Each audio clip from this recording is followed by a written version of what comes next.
Ito ba ang nais maging senador? Ito ba ang gusto natin maging public servant? Nakagaya ng taong ito na kung saan pag ikaw ay bumabanat, ikaw ay bumabatikos, ikaw ay pumupuna, ang sasabihin niya ay ganito. Sa inyo po lahat na bumabatikos, mamatay kayong lahat. Salamat po. Now, napanood nyo, nakita nyo kung ano ang sinabi niya. Yan ba ang gusto mo maging senador? Na magsisilbi daw sa bayan, pero pag napuna mo at nakanti mo ang mga kapartido niya, ang sasabihin, mamatay kayo, putang ina, kababayan.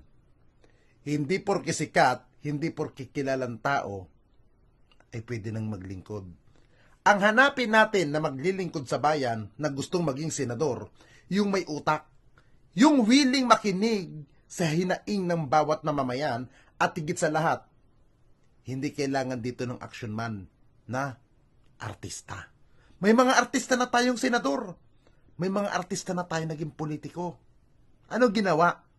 Nagbibilang ng butike. Dadagdag pa ba tayo?